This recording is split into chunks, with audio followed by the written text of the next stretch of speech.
Yeah, like, I want to stream Among Us, but I think that's definitely a better recording game because shit gets tense really fast, and I don't want all that. Yeah.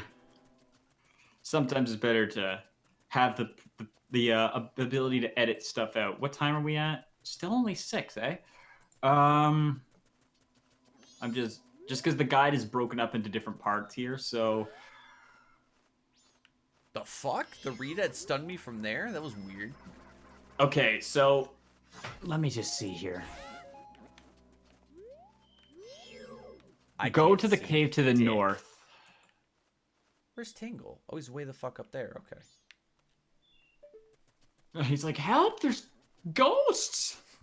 What the hell? What is Tingle doing here, by the way? I don't know. What's How selling is maps, I guess. Yeah, but What if that I means accidentally you know, Tingle, at any moment somebody could misfire and an arrow could go right Yeah, through your skull. Also, the fall could kill him. Call an ambulance! My legs are exploding. My tibia. Oh. My tummy tingles. Haha, I'm dead now. Hi. It's a miracle if I can walk again. Clock town for 40 rupees. What? Oh, I already have a. We don't. Oh, can I do a clock town? Yeah, just because there's no other area. You already have the map? Yeah. Oh. I think you judged me for buying it earlier. Yeah, because the thing is, you're not supposed to buy them early because they're like. Yeah, whatever. The prices are way inflated. Yeah, but now I have them. Also, we definitely could have just looked in the bottom corner and seen the map the whole time. So there's a cave. So there's a cave. Do not touch it, child. So there's a cave up to the north. Like, do you see how it's like the protruding rock and roll fist on your map? Yeah, okay. Like, yeah! Yeah! So we'll go in there. And one of the creepier things in this game is you want to know is like the other composer brother. Make these bones. Yeah.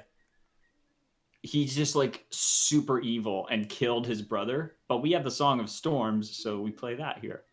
Oh yeah. And if you don't have the Song of Storms, he'll just slowly kill you. It's super weird. Wow.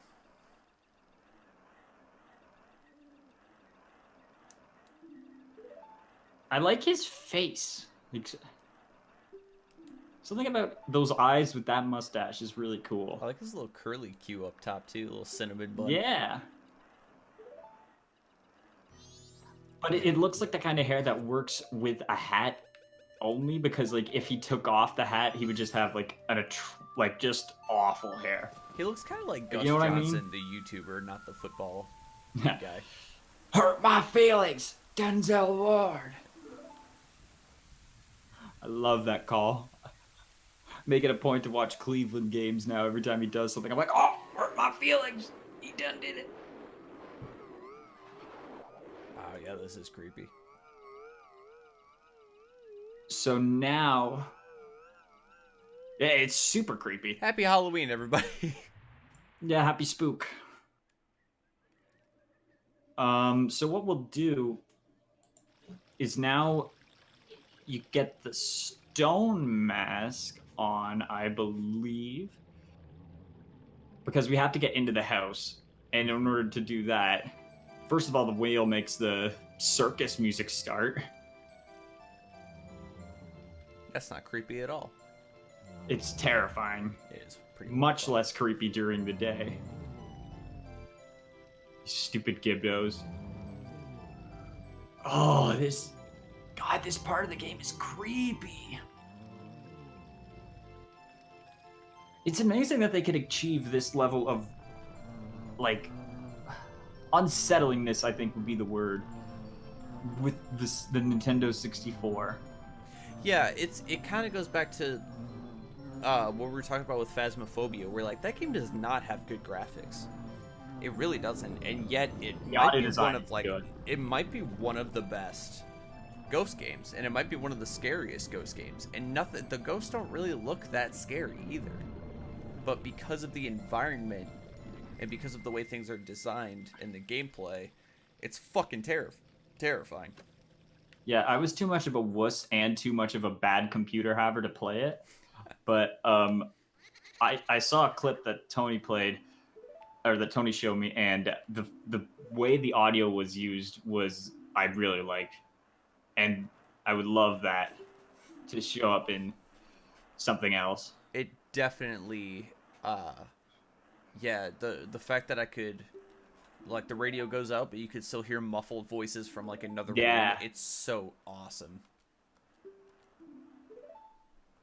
And it would be like, me and KT would be in one room, for example. We would be talking to each other, and we could hear each other clear as day.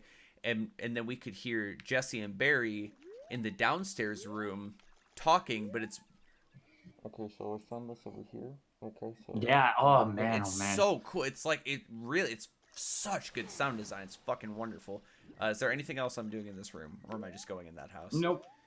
We're going to. So you'll see a little girl looking out in the water, which potentially the cutest little, like, the cutest child sprite of any of the Zelda games. Like, she's not a reused one. So going out of this room, and she'll run back inside the house, but she's not a reused model from Ocarina of Time, which is nice. And she's just so sweet. She real cute. She looks like she was like made for Wind Waker. Yeah. She looks like Dora But the Explorer. Because she can't see you, I guess you can go in and go down to the basement where you find her father, and then you take the stone mask off because it kind of ruins the cutscene if you have it on with just the face. Oh, I always thought it's a wacky time. God, that's so horrifying. So then play the Song of Healing. Oh yeah. Haven't you figured it out yet? You know what, Tattle? Shut the fuck up. Fuck yeah. Wow, what a dick. I mean, that makes two of us saying that. Fuck Toothless. Right? Don't she look like Dora? She definitely does. Yeah, a little bit. God, this is so creepy. I would really love to, like, know what the initial conceptualization of this was, you know? Because they had just made Ocarina, and there was like, this is the follow-up, and they're like, what if we just did all of this? Because the story is so woven together so well, and it's just so funny to think about them doing that so long ago. It's very, I assume, I obviously wasn't in the Raiders. Oh, this is the mask I want. This is, yeah. Okay. Before you go here, the best thing to do, I think, is to go to Clocktown and wait for the woman to get robbed now, because after that we can go and gather all of the items we need. Yeah. For this side quest. So what I assumed, this is just from experience playing Ocarina of Time, right? So, oh wait, so it kills them all though. So I would have the Gibdos are gone, so we'll have different cycle. Yeah, it makes them dance. That's cool. Yeah, we'll be able to see dancing Gibdos in the bottom of the well. So let's warp back to Clocktown. So like playing Ocarina of Time, it's very like the environment. It was kind of the same thing. They use environmental elements to make the game good, make the game more full, make the game feel like it was a whole world. But Clocktown was kind of the only. I feel like the Goron place felt a little empty. Like they were still good, especially for the N64 days. They were still good and full. But I feel like Zora Domain and Hyrule Castle is where they really stood out.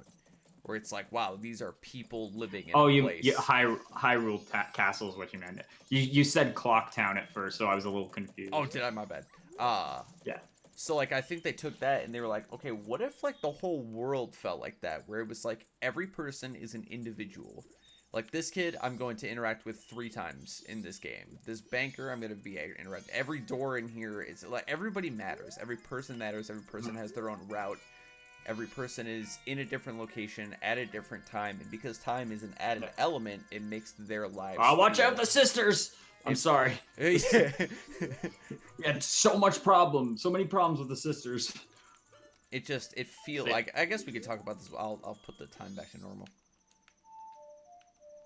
Yeah, I just find it so fascinating to be like, Oh, that's the radio song of time, I think. I feel like it's tough to know it because like the only way you can really say is if, unless it's public knowledge that I just don't know, if whether going into Ocarina, regardless of whether or not it was successful, that they were going to make a sequel of this nature, because I think Ocarina was close enough to the other Zelda games, which were, Ocarina was only the fifth Zelda game, and wait, was it the fifth? One, Zelda two, 2, past. Yeah, A Link to the Past. Yeah, because Past. Link's Awakening was the fourth one. Was that before Ocarina? Oh yeah, Okay, that makes sense. like it was.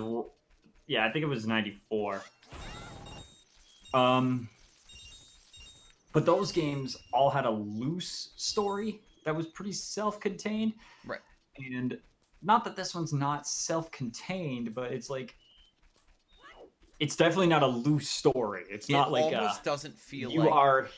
I think almost what makes it creepy is it doesn't feel like your story. It doesn't feel like Link is meant to be here. It feels like he really just happened upon this place. Whereas with Ocarina, it was like, this is your destiny. This is what you're going to do. You're meant to save this world. And now it's like, Link has saved the world. He's just fucking about looking for his friend. This has nothing to do with him. Like, Link he's just here. Link could grab, like, once he turned into a kid, he could have fucking hauled ass back. He doesn't need to be here.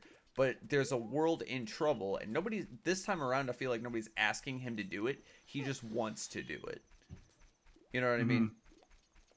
I kind of lost my point. Like, why nobody's this game is scary, but yeah, it's like what fascinates me is that because up until that point, for the most part, Zelda had just been boy with sword, go on adventure, and they took it to such another level in this one. And then they kind of returned to boy on sword goes on adventure.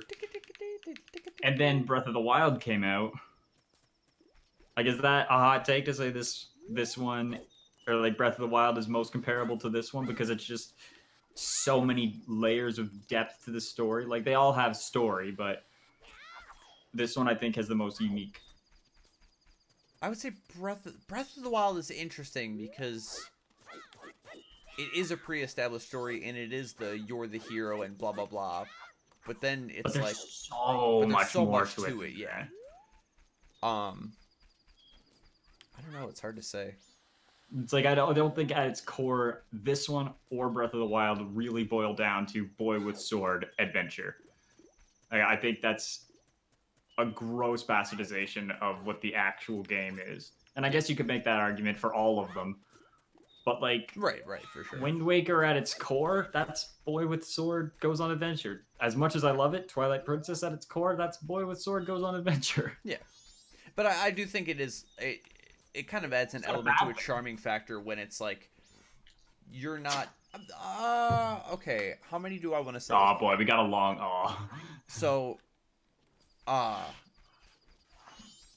don't need to slow down time to catch up to him, right? I can just stab him. No. You just whack him. Do not whack the bag though with the sword because it will explode, I believe. But I can do it while he's holding it, right? Oh yeah, that's how you get him to drop it. Where the fuck is he? Okay, there he is. Yeah. I think it explodes if you shoot it with an arrow too, so don't do that either. He looks like he like always wants to come back for it, and he's like, "Fuck." He is the worst. He's just a prick. It's hard to say, and this doesn't take away from any of the ones that aren't like this, but Ocarina of Time is definitely like, I feel like it just adds an extra layer, like that Link in some games happens upon a place, and like he didn't know he was gonna. By the way, he didn't know he was gonna be the hero until he was. Does that make sense? Whereas in Ocarina of Time, it's like, all right, kid, shove off. This is your adventure. And shove off. And it's like, off you go. And it's like, it's cool. Like, that's fine. There's nothing wrong with that. But like in this one, it's like Link already did his adventure, and nobody told him to do this. And I feel like that makes it so much cooler. That makes Link so much more of a badass that he decided to do it. instead of a fucking tree Alright. telling him to. How many bombs do you have?